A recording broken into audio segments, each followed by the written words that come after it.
All right, everyone. Well, that was a whole can of crazy. Now it's time to pick the next member of my coterie, but, oh, first I gotta rest. So let's do that.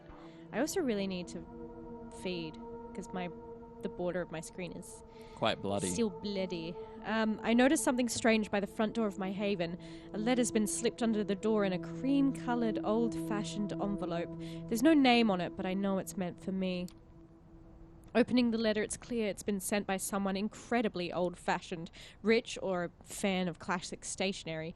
No normal person sends letters like this. The note is short and terse, written in elegant, delicate handwriting.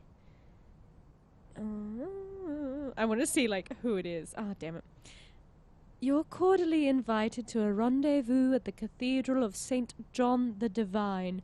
I'll be waiting to make your acquaintance tomorrow night. Look for me close at God. There is no other information. It looks like I have a mysterious invitation for the following night. Oh. You have some options. Okay. What would you like to do? That's the prince, right? This is Hope. Yeah. Oh. I mean...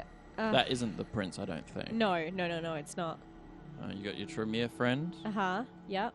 You've got this mysterious person. Mm-hmm. You have Hope. You have the Gumshoe, the Nosferatu, yep. Angelo. And then you have Jezebel's child. Yes. There's so many choices. I don't know. I mean, I kind of want to pursue the letter because that was sent to me. You know? You want to save? I was going to save, but it's only a save and exit option. So let's just continue on. Yeah. Pursue the letter? Yeah. Okay. Also, that guy looks hot in a very, Lord Byron kind of way. Okay, we're pursuing the letter. Let's do it. I haven't been to a church since I became a vampire, or kindred as the euphemism goes. I had to focus on concrete, practical things like survival and feeding. I've learned the essentials of the vampire experience, but I don't really have a clear idea of what it all means. The Cathedral of St. John the Divine is a New York landmark. I've been inside once when I was much younger. I marveled at its Gothic facade. Looking at it now from across the street, it feels ominous. The prospect of an anonymous invitation to a secret meeting is a worrying one, but the venue is well chosen.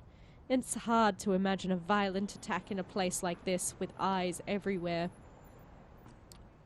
I enter the cathedral discreetly. I've quickly learned this is an essential skill for a vampire, how to move without anyone noticing me. The full force of the cathedral's architecture hits me as I walk between the pews.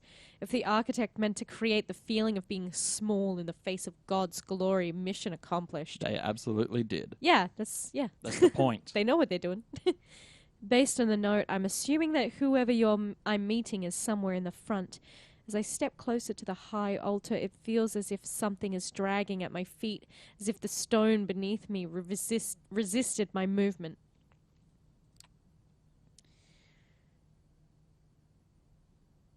Religion is superstition. It must be my nerves. As I try to shake the feeling of crushing foreboding, it occurs to me that vampires are a superstition too. There's an old man sitting in the front. I see only the back of his head bowed down in silent prayer. My footsteps echo on the floor and he turns to look at me. I can't take my eyes off him. He's tall, dignified, white hair, balding, a few strands escaping to the sides. He's wearing glasses and simple clerical clothing. Vampire priest? His eyes are warm and pale, too kind for someone like me. Something is wrong. I feel heavy as if a giant hand was pressing me down. The skin on my face is burning. Perhaps unconsciously I expected something like this, as a vampire walking into a cathedral, only it's not the building or God making me feel like I'm burning alive.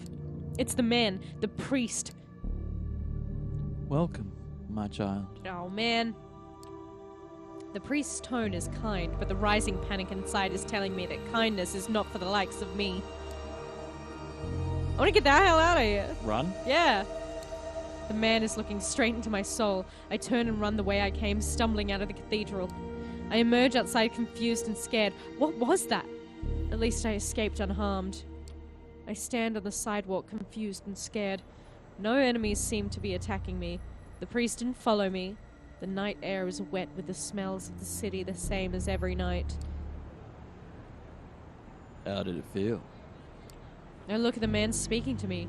He's well dressed, if a little archaic, dark-haired, handsome like a character from an old movie. He smiles as if he knows something I don't. I glance around. There are people in the street. I don't appear to be in immediate danger.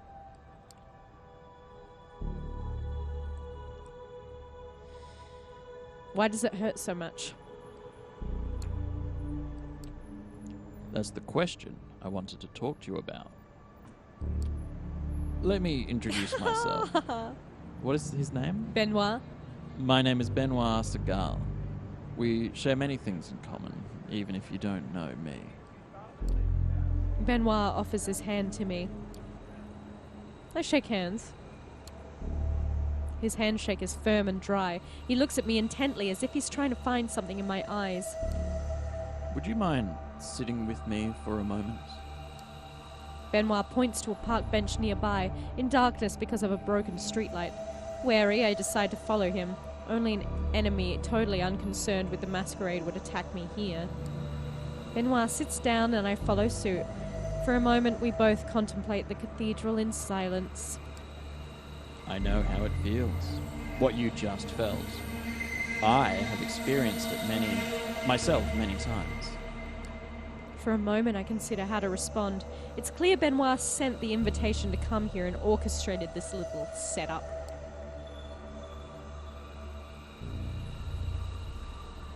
Why did you invite me? What's the point? Why did you go to the trouble of getting me here?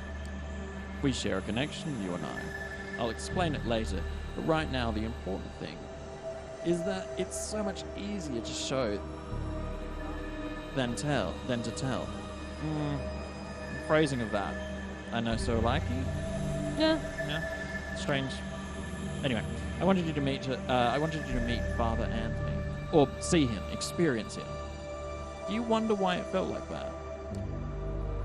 Does it matter? Isn't it better to just stay away? Maybe it is. Me, I couldn't. It's his faith that makes you feel like that. He's safe in his belief, while you are one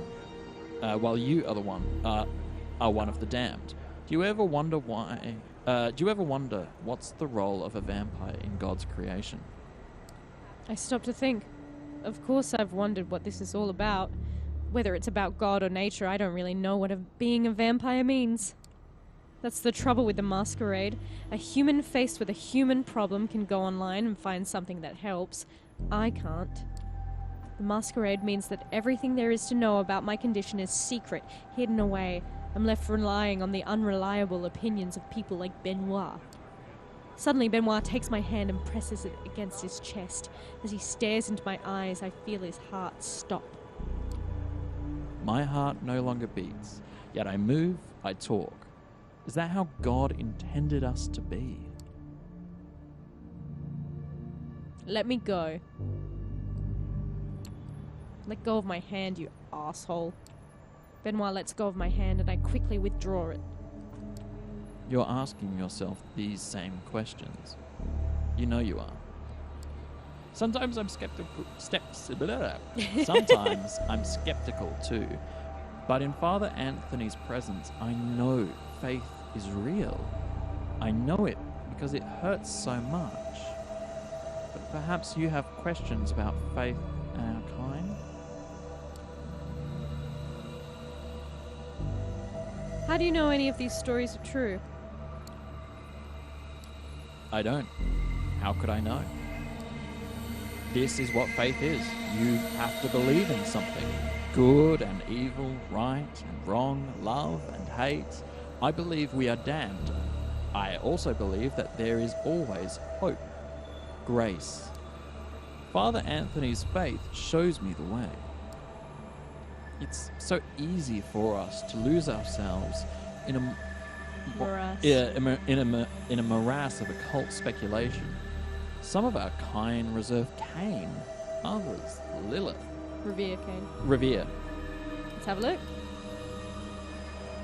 A mythical figure considered to be the first and most powerful vampire.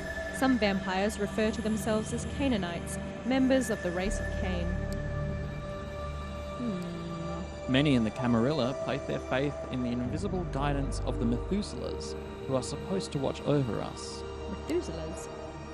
A vampire who has existed for a millennium or more, an elder who no longer participates in kindred society. Methuselahs are rumoured to hail from the 4th and 5th generations. Yet I wonder how much that really matters when compared to the character of a good man.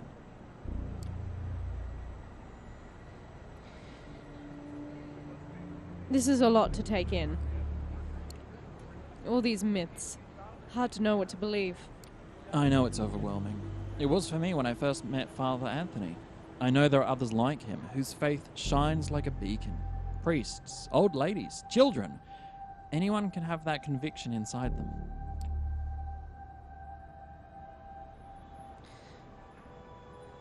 This is too much. You expect me to go along with all of this insanity? He nods patiently. Let's meet again in a few nights, here at the Cathedral. We can talk more after you've thought it through.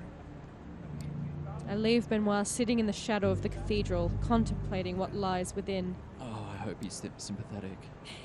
It would be easier to ignore his words without the reality of what I experienced.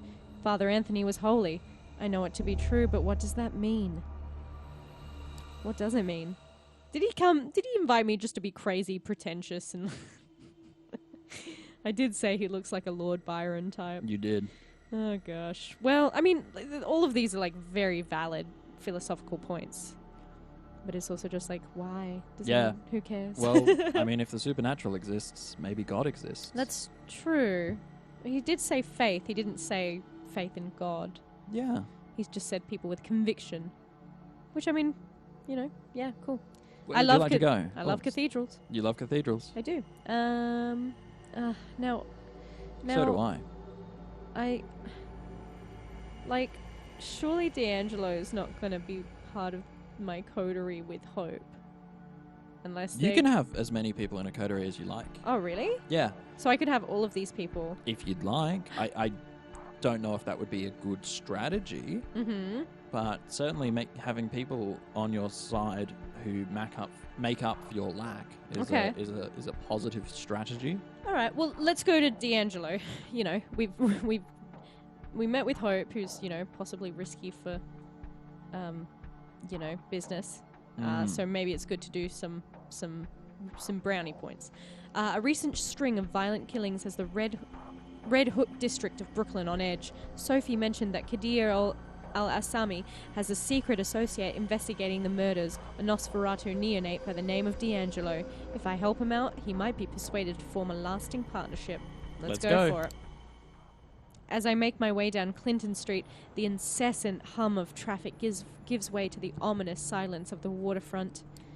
I stop to take in the familiar bouquet of the Hudson, made all the more potent by my recently sharpened senses. Across the basin, the Red Hook grain terminal rears its rusty frame, once a bustling industrial area, now a sleeping giant splayed out on the riverbank, forgotten, abandoned. Conveniently so, especially for one of the hidden. Keeping to the shadows, I sneak closer to the dilapidated complex, making my way past hole-ridden silos and wobbly chain-link fences. By the time I reach the entrance to the main building, I can almost feel the rust particles making themselves cozy at the back of my throat. Not getting my hopes up, I give the door a slight nudge. To my surprise, it gives almost instantly. Looks like someone's been using it recently. Once inside, I find myself in a large, empty hall. Looking around, I can almost picture it back in its heyday, stacked to the rafters with heavy machinery. I notice a set of stairs leading up to a mezzanine, most likely an office space, and then I see it.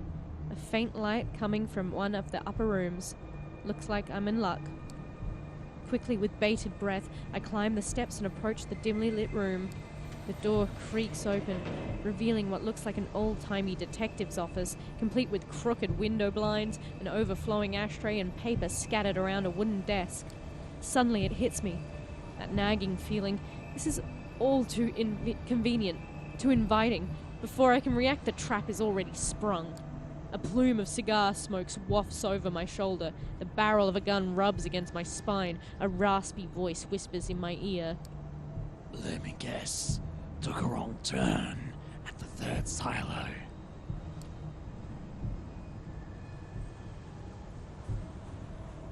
Attempt to talk down the assailant. I decide to play along. Raising my arms slowly, I weigh my next words carefully. I'm pretty sure a bullet to the back wouldn't kill me, but it doesn't sound too pleasant either.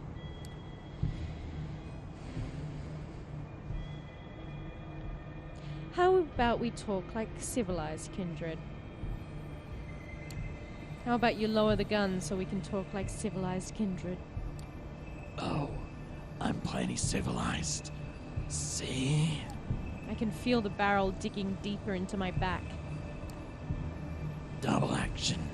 Carbon steel framed. The finest handgun your hard-earned money can buy. Doesn't get more civilized than that. What about shooting someone in the back? If you're gonna shoot me, you might as well give me the courtesy of looking me in the eye. For a few tense seconds, the room grows quiet. So quiet, in fact, I could swear I can actually hear the smoke swirling in the air. Finally, the stranger speaks again.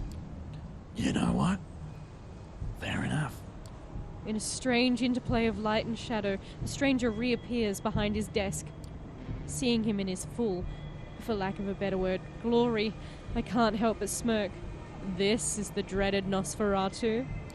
The way Sophie described them, I was expecting some grotesque monstrosity. But this guy? The clothes, the swagger, the hard-boiled detective routine, it all comes across as a bad joke. Still, when it comes to appearance, his lineage is undeniable. Lineage. Do you want to take it? Vampire's bloodline. The kindred sire, etc. An archaic term. Weird that I'm bringing it up in my inner monologue then. Yeah, I mean, yeah. Maybe you picked it up from Sophie. Or in court somewhere. Maybe I just have flowery language. From 30 feet away, he could probably pass for a bum with a nasty skin condition. From 5 feet away, he looks like something made to be seen from 30 feet away. He leans back in his chair, casually pointing his gun at me. So, what brings you to my humble office? The Red Hook murders? I'm here about the Red Hook murders. Yeah, that nasty business. What's it got to do with me? I know who you work for. Drop the act. I know you work for Kadir al-Assami. I'm probably pronouncing that wrong. It's Italian, if you... Huh? According to some history stuff that I looked up. Okay. It's an Italian name. Well, I am terrible at Italian too. Mi dispiace. His expression sours. Not a name you want to casually toss around, kid. But yeah, I get it. You're not some random schmuck who wandered here off the street. So let's get down to the nitty-gritty. Name's D'Angelo. Gin to my friends, so you can call me D'Angelo. Who I work for is less important. What I'm working on, however. I know. I'm here to help. I want to help you catch the killer. His moldy lips twist into a smile. Do you now? D'Angelo lowers his shades. For a few seconds he sits motionless with his eyes fixed on mine. Suddenly he raises his gun, almost making me flinch. Almost. Then he twirls it into his shoulder holster in a flashy display that definitely looks like it was practiced a lot in front of a mirror. I see the Nosferatu's lips move, but the quiet mumbling clearly isn't meant for my ears. Listening in, I'm able to catch snippets of his monologue. Sure, they seem to care. What was the end game? was their angle? Everyone's got one, even if they pretend like they don't. Especially then. What the hell? Maybe this town's finally got to me. He's doing his own detective inner monologue. Yeah. I'm gonna swap up to give this guy a little more hard boiled. Yeah, you see? He pauses, sticks a fresh cigar between his crooked teeth. But I mean, you're doing him like Batman. Batman's a detective. Maybe a good leap of faith is just what the doctor... I'll go for the grit. I like the... Yeah, I like the grit. Maybe a good leap of faith is just what the doctor ordered. I'm going to offer him a light. He wants to play into the detective thing, then fine. As he reaches into his pocket, I flash a lit lighter before his eyes. Or maybe you could use a healthy dose of unhealthy. For a split second, he gives me a puzzled look. Then he leans over to my lighter, puffing on the cig as it catches fire. A wry smile comes back to his lips. Yeah, there you go, I buddy. like you, kid. You may look like a used car salesman, but there's something about you. My character absolutely does not look like a used car salesman. I mean, to Angelo. Tell you what, I was just about to head back to the crime scene, take a good look around, refresh my notes. You can tag along if you want to. I could use an assistant, someone to take notes and make wild assumptions for me to shoot down. Oh, heck yeah. Who knows? If you're any good, I might consider making this a long-term arrangement. What are we waiting for? I'm steering so hard into the skid. Just one more thing. You still got me at a disadvantage here. Seems like you've done some digging on me, but with you, I've barely scratched the surface. You catch my drifts. So answer me this. Who was it that sent you into my neck of the woods? Or in layman's terms, who do you work for?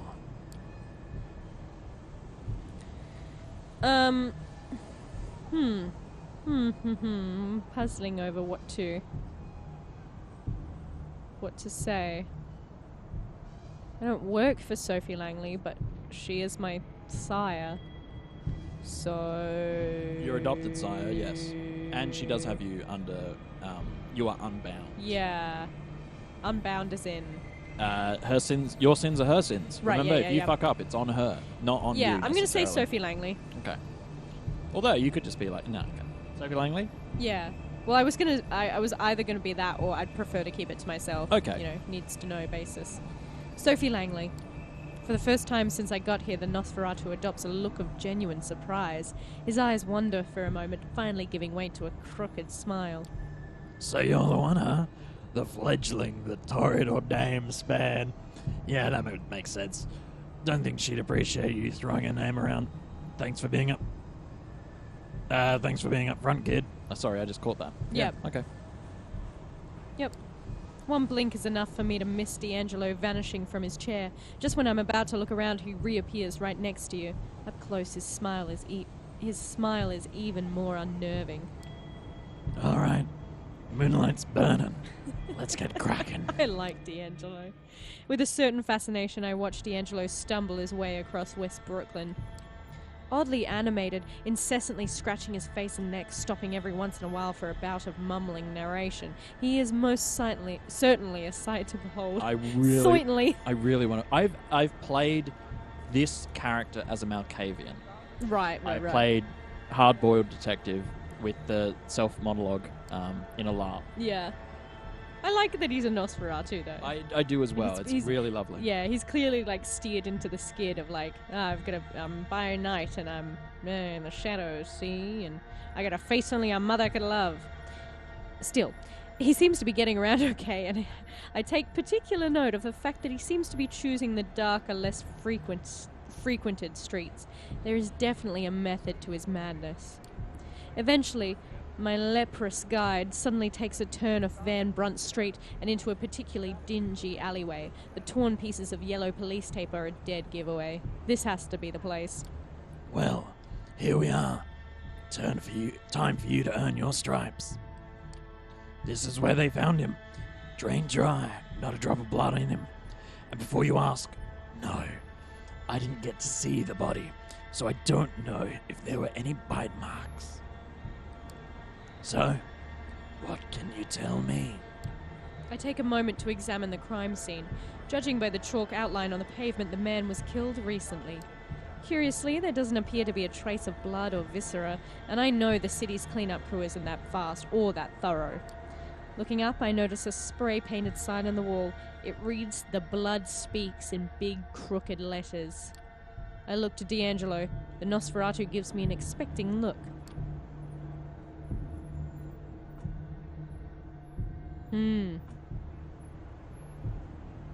How come there's no blood? I feel like it's, kindred. That one? Yeah. Kindred victim. Did you say the victim was drained dry? Because I don't see a trace of blood anywhere. Good eye, kid. It's the details that count. Fuck yeah, I love this thing. And given that the murder was committed right here and the victim didn't make a sound, we can therefore conclude that... The killer was kindred. No, wait, what? The murder was committed right here. The victim didn't make sense. Yeah, the killer was kindred. Yeah. Yeah. Bingo. Only a kindred could drain a human that quickly, this quietly, but not just any kindred. Take a look at that graffiti. What do you think it means?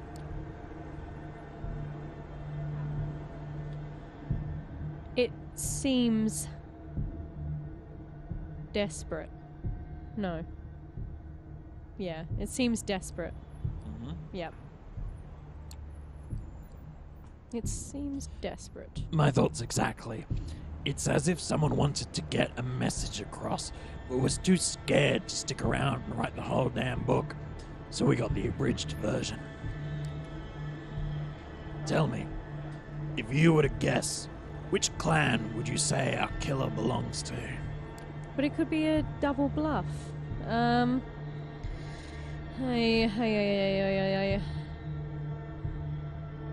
Like, I want to say Malkavian.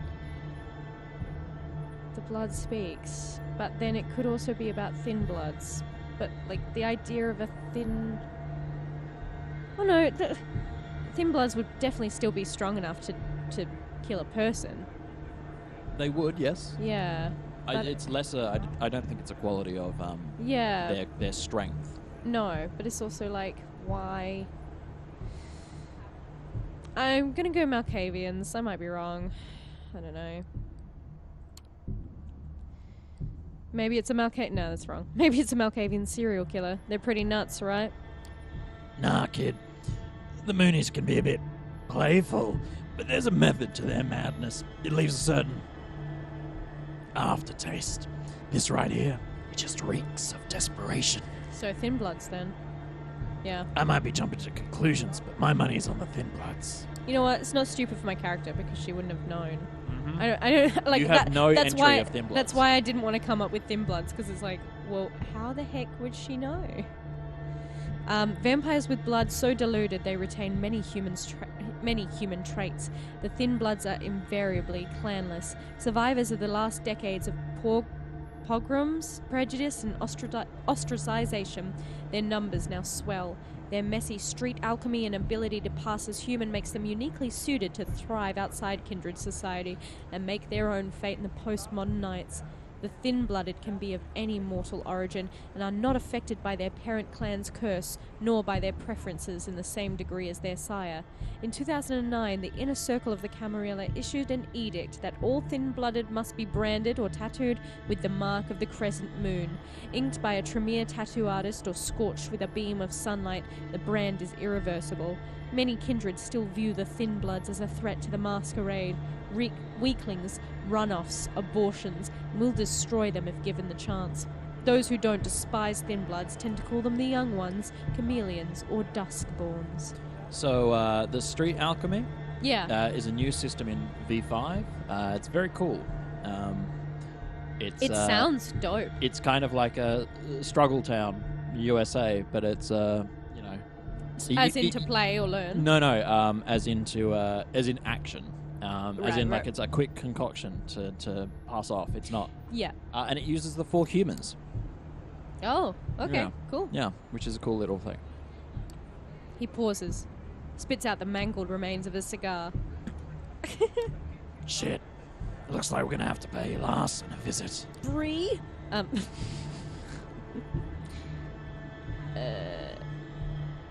Why him? No, the thin blood primogen? No, wait, that doesn't make sense. Larson's the thin blood primogen. Yeah. Can they have a primogen if they're thin bloods? I don't freaking know. You don't sound happy. That one? Yeah. You don't sound too happy about it. It's complicated. Larson's got a neat setup for a thin blood anyway. Lives with his family. Mortal family, mind Excuse you. me, the what? Even though he's a primogen, he's managed to shield them from kindred politics, and that takes some doing. What the heck? Not sure if he knows who the killer is, but he could probably make an educated guess. In any case, we'd be doing him a favor. If it turns out one of his is violating the Masquerade, it would put him in a hell of an awkward position. I mean, shitting upside down awkward. It's the kind of weakness the other primogen would just love to exploit. His position in the council is bad as it is. He pauses for a moment and mumbles to himself, but it's too quiet for me to make out. Finally, he lights up a fresh cigar, he takes a puff, and lets the smoke escape through his crooked smile. Alright, kid. Let's get this over with. How is it that thin bloods can have a primogen? I thought... Chris is making some crazy faces right now. I have no idea. I suspect that this is what's going to happen. Okay. In that we will learn more about that, but I Okay. am genuinely interested to Yeah, find out. because I thought it was just thin bloods were like of a certain generation, so it's like... Yeah, they're 14th, 15th generation. Yeah, okay. And some 13 generations. And also this guy has a family? What the heck? What the fresh heck? Compared to the industrial ugliness of Red Hook, Sterling Place is quite a change of scenery. A heavily gentrified and pleasantly dull residential area emanates the sort of peaceful apathy that rich hipsters scoff at and blue-collar workers dream of. That's a sentence and a half. That's a really lovely sentence. It is. It's so evocative. All of a sudden, the Nosferatu stops. It almost seems like he was taking a deep breath, steeling himself for things to come. This is the place. With that, he points to a surprisingly nice-looking two-story house. The place is almost completely dark. Almost. I notice a dim light shining through the curtains of an upper-story window. It's probably safe to assume that the head of the family is working late, especially if the head of the family happens to be a vampire. Okay, kid. We gotta be gentle about this. I'm talking velvet gloves, soft cushions. You rang, my lord. Gentle. We need to get Larson out of here without making a fuss or letting his family see us. If we blow this, he'll shut down like a speakeasy on raid night. Trust me. I know. What's the plan? Okay, so what's the plan? Tell you what. How about you take the lead on this one? Oh, I'm curious to see how you handle it. god damn it. So no help or no, hints from him as to how to act around the guy. I take a step back and look around the area. The lit-up window seems like a safe bet. Now it's just a matter of getting Larson's attention. His and no one else's. As I'm trying to come up with a viable strategy, I'm suddenly startled by a loud noise. It takes me a second to identify the sound as a dog's barking. It doesn't take me long to figure out where it comes from as a bearded man leading a Rottweiler on a leash comes into view. I do need to feed. I haven't been able to yet. So, if I don't, that's gonna get fucky, right? Yeah. Well, you Yeah. might frenzy. Yeah. And I don't wanna. So... You also don't know how to find out what blood you like. No, I don't. So you probably need to do that before Yeah. a circumstance later on in the game. Yeah. Kind of. Yeah. So, I mean, I might as well take it now. Let's hope. Yeah. Feeding opportunity. Yeah. As I turn towards the man with the dog, D'Angelo gives me a worried look. Kid? Shushing him with a gesture, I plunge into the shadows and crouch behind a well-trimmed hedge. True to his word, D'Angelo follows my lead, though he doesn't seem too happy about it. You best not be thinking about what I think you're thinking. Why not? I tense up, waiting for the man to get closer. When he does, I spring from the darkness, grabbing both of his arms and sinking my teeth into his neck. His blood gushes into my mouth, thick with surprise and laced with just enough fear. It's all so quick and yet so sublime. The man goes limp. His best friend does not. The dog goes off on a barking spree that would make a dead man cover his ears. I should have thought about the dog. I tear away from my victim, ready to let the beast loose on the hapless canine. D'Angelo, however, is quick to curtail my murderous appetite. The detective approaches the animal, looking it straight in the eyes. He mumbles something under his breath, an oddly melodic whisper. Mesmerized by the chant, the dog grows quiet and lays on his back, allowing D'Angelo to pet its belly. Oh, that's so cute. Suddenly I notice lights turning on in some of the houses. D'Angelo gives me an angry look and points to the unconscious man in my arms. Get him out. Oh, sorry. Get him out of sight. Now. I'm gonna did a bit. But also, I was able to drink. Yeah, what did you notice about your feeding victim? He had a dog. And he was a little bit scared. Yeah. But, like, not too much? I don't know. It said tinged with just enough fear. Mm-hmm. So, I guess, like, you gotta get someone by surprise, but, like, not like thinking they're gonna die. So, I guess that's what I gotta do? Yeah, alright. Heeding his advice, I hoist the man over my shoulder and carry him to the nearest bush. Just as I'm getting up, a very unassuming and slightly unshaven man in a turtleneck approaches D'Angelo. He doesn't seem happy to see him. Hey, it's my man. Did I have a voice for him? You did, but I can't seem to recall. I can't remember. Oh well, new slate. Nah, new voice. Mea culpa, people. Are you fucking insane? I mean, I know you are, but this is nuts even by your standards, D'Angelo. I glance over to D'Angelo. He looks somewhat embarrassed, scratching at the back of his neck, clearly trying to find the right angle to play this. You want nuts? I'll show you nuts. No, don't do that. Sorry, we needed to get your attention. Yeah. Hey, Larson. Sorry about the fuss, but we needed to get your attention. By feeding right next to my house? What the hell is wrong with you? Get the hell out of here!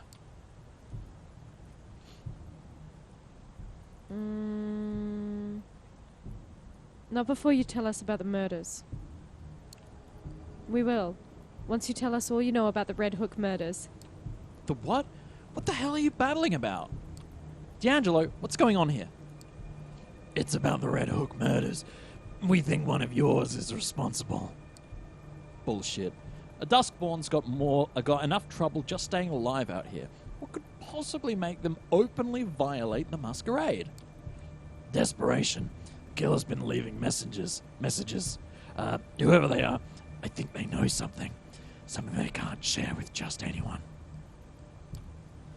I know it seems far-fetched, but it's the only way this puzzle fits together. Nah, I don't buy it. You're reaching. Trying to find a scapegoat. Getting your boss's good graces. Word gets around, D'Angelo. You think I don't know who you're working for?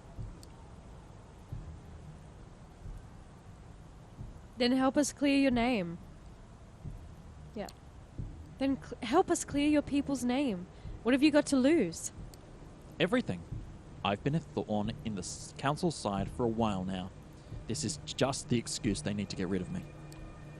What if it turns out one of yours did it and you sat on your hands to protect him?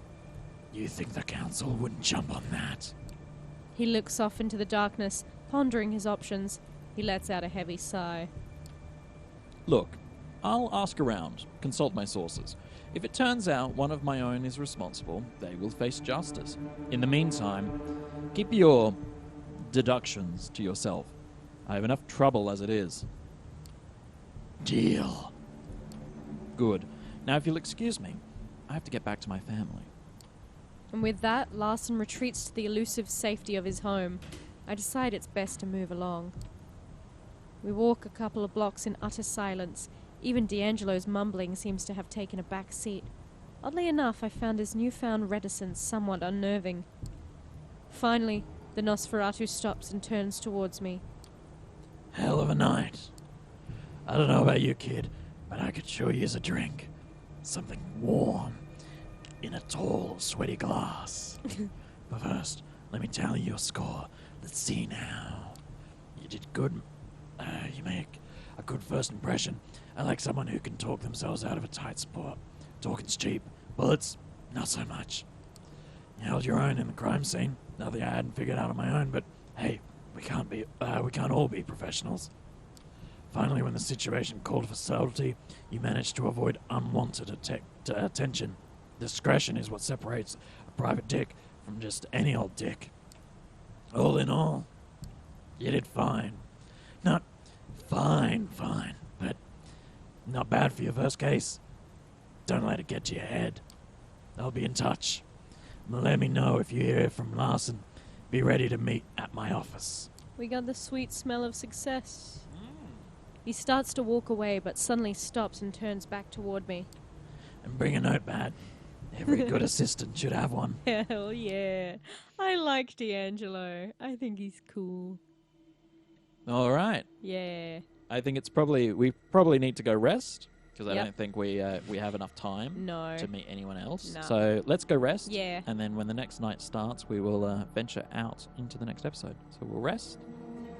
Lovely. Let's see if anything befools me. By the way, if you're concerned about my voice, don't be. I can do that without Yeah. doing damage to my throat. Yeah.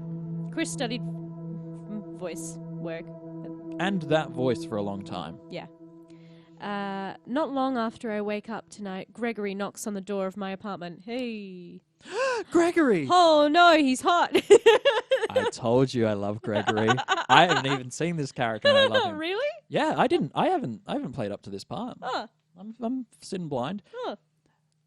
Hey, I came to pick you up. Miss Langley wants to see you. Or what would you prefer? He's hot, so would you like a different voice? No, I think everyone in this Hey, game is pretty hot. I came to pick you Even up. D'Angelo is like, Miss Langley good-looking. wants to see you. no, that's fine. Smooth the DJ? No, sorry. No, Okay. that's fine. Yeah, even D'Angelo's like pretty tame looking for a Nosferatu, I would have thought. Mm-hmm. Do you know what she needs me for? No, he doesn't know, but I might as well ask it. Okay. Any idea what she needs me for? I'm not in the position to ask. He smiles politely. The car's waiting. Shall we? We shall. I wrestle with the same thoughts, apparently, a few nights ago. Maybe I should just leave. Disappear. Let Sophie find someone else to employ. But then I remember the Anarch thug being cut down by Kadir and how close I was to the same fate, not even a week ago, and that it might still happen if I step out of line.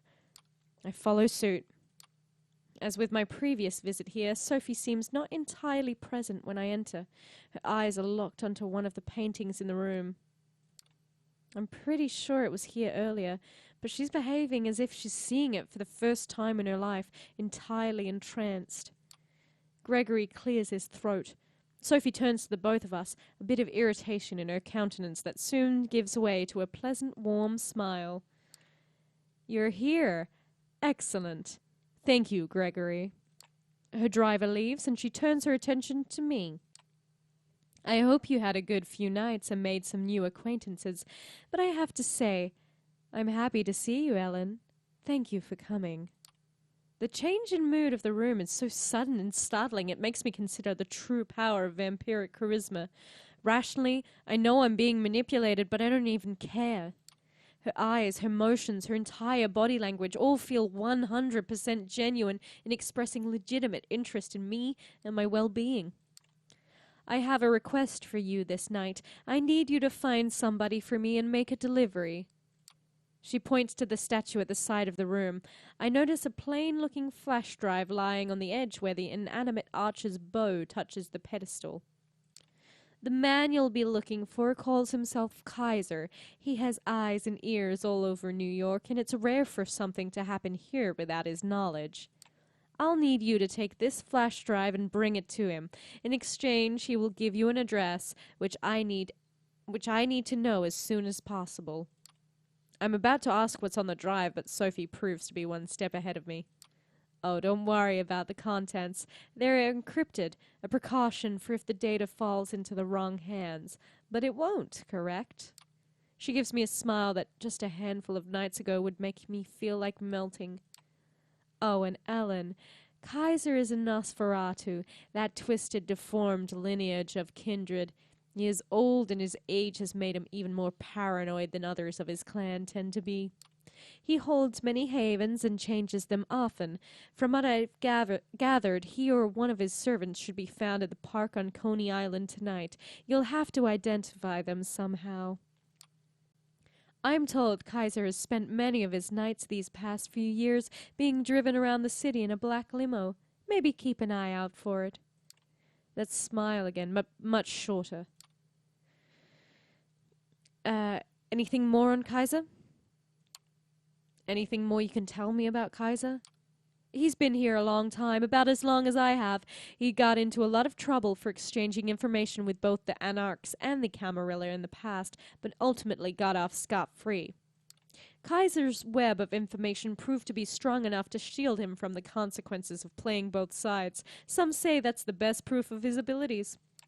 In any case, be careful when talking to him. He's very particular about everyone's etiquette except his own. Good night, and good luck. She flashes one last smile at me and turns back to the painting, clearly done with the conversation. I pocket the flash drive and head out toward Coney Island. It takes... We will be in Coney Island in the next episode. All right. Well, make sure you buckle up. Safety first. See ya, everyone. Bye. Good night. Good night. Good night.